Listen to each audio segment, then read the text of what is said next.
दोस्तों, मैं आपकी सीता आ गई हूँ कुक्कू के कहानी के चौथे भाग को लेके।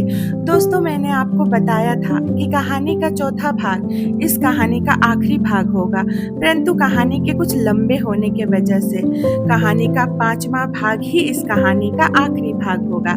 तो चलिए कहानी के चौथे भाग को सुनते हैं मेरे यानी सीता के साथ। पिछले भाग में मैंने आपको बताया था कि कैसे कुक्कू एक अनचाहे रिश्ते से खुद को आजाद करती है। बहुत बहादुरी से अपने आप को उस रिश्ते से आजाद करने के बाद वह अपने तन और मन के घावों को छुपाती हुई खामोश सी हो गई थी। परिवार वालों ने बहुत जतन किया उसे पहले वाली कुक्कू बनाने के लिए, पर क्या इतना आसान था मन के घावों को भरना? क्या इतना आसान था इस सदमे से अपने आप को आजाद करना? तन की आजादी तो कुछ कागजी कार्रवाई से ही मिल जाती है, पर मन को यूं ही बुरे यादों के साथ छटपटाते रहना पड़ता है। कुक्कू कभी डर जाती, कभी रोती और कभी-कभी अपने शरीर पे पड़े घावों को देख के सहम जाती। बहुत सारी रातें उसने डर के, चीख के और बहुत ही कांपते हुए गुजारा। कई बार सोते सोते चीख के उठ जाना, कई बार अपने आप को असुरक्षित महसूस करना, कई बार अपने आप को दर्द से घिर जाना, ये सब तो उसके जीवन का हिस्सा ही बन गया था। बहुत सोचने के बाद कुक्कू ने फैसला लिया कि वह कुछ दिन शांति की तलाश करेगी, ऐसी शांति जो उसके मन को शांत कर दे।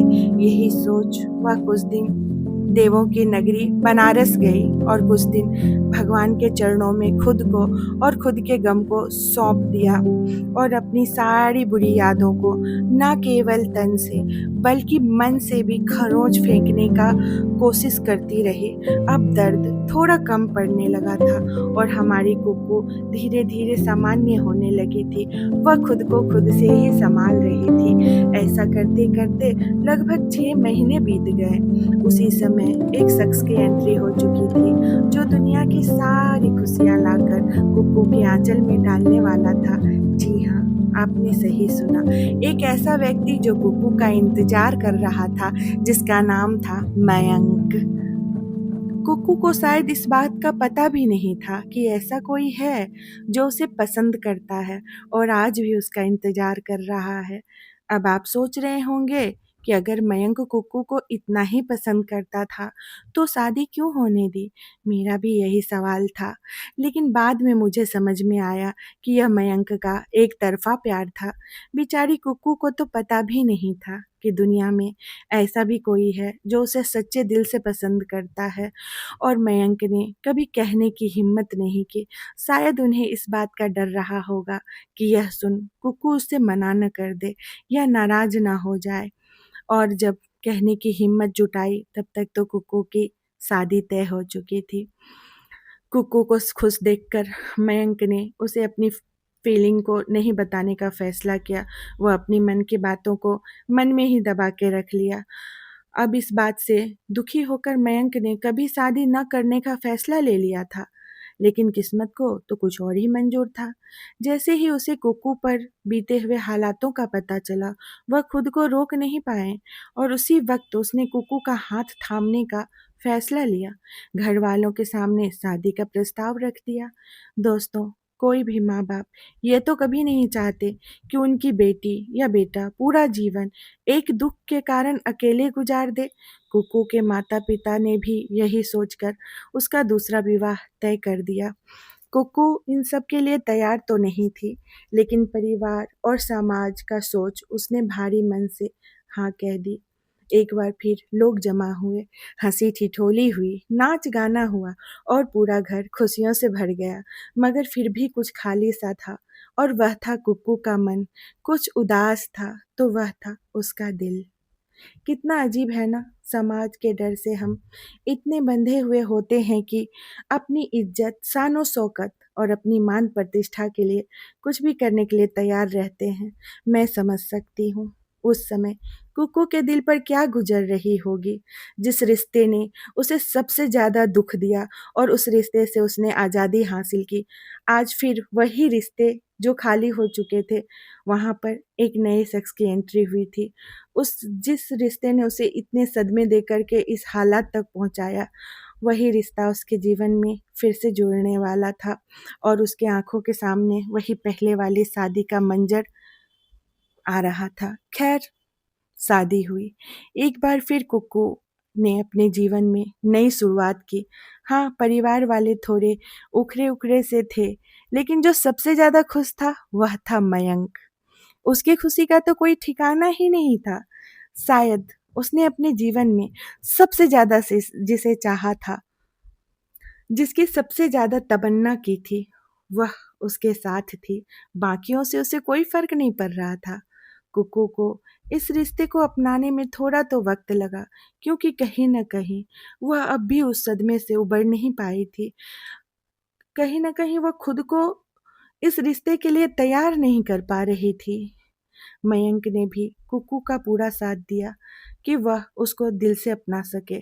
उसने किसी तरह की कोई ज़बरदस्ती नहीं की, वह बस इंतज़ार करता रहा, जैसे पहले किया था।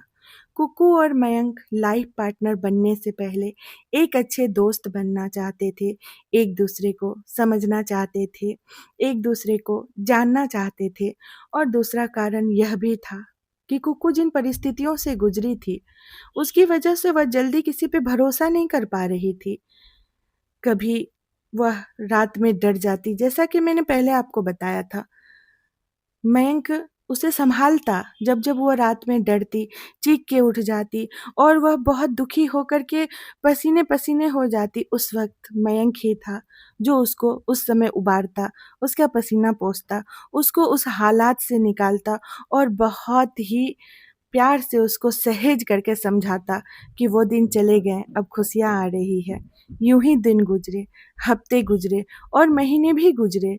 कुकू ने मयंक को अच्छे तरह से जान परख लिया था और कहीं न कहीं मयंक की सादगी, सच्चाई और समर्पण कुकू को भा गई। फिर क्या था, कुकू ने भी मयंक के इंतज़ार को ख़त्म करने का मन बना लिया और उसने भी मयंक को अपना लिया और इस रिश्ते को एक अच्छी यादों के साथ आगे बढ़ाने का फैसला लिया।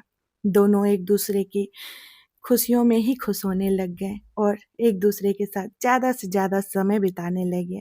कई सारी चीज़ें तो वह ऐसी करती थी कि शायद हम अपने पार्टनर के साथ मिलके ना कर सके। जैसे कि इतने सालों से रोज़ भी वो एक ही कलर के कपड़े पहनते हैं और ये अब तक कायम है।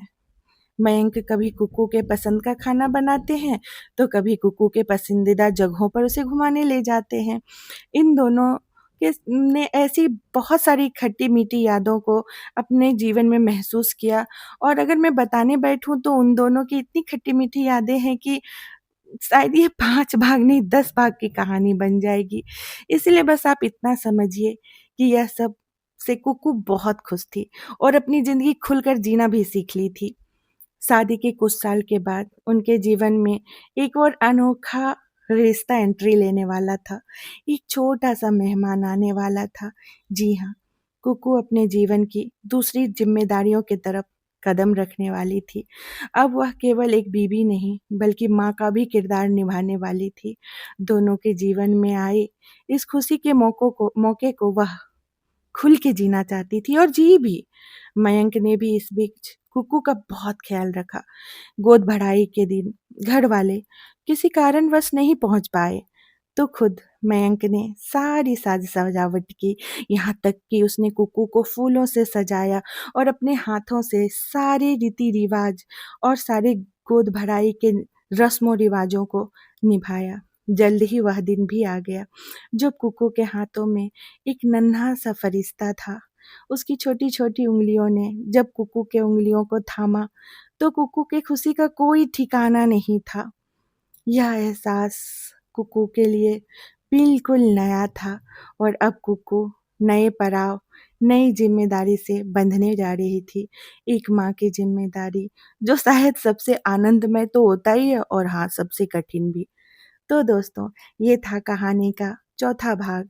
अब मिलती हूँ आपसे कहानी के 5वें भाग को लेकर। तब तक के लिए इस पाठ को सुनिए। उम्मीद है कि यह कहानी आपको पसंद आई होगी, और अगर आपकी कुछ सलाह हो तो प्लीज़ कमेंट सेक्शन में ज़रूर लिखिएगा। सुनने के लिए धन्यवाद। आशा करती हूँ आपको यह पाठ भी पसंद आएगी। तब तक के लिए नमस्कार। आपकी सीता।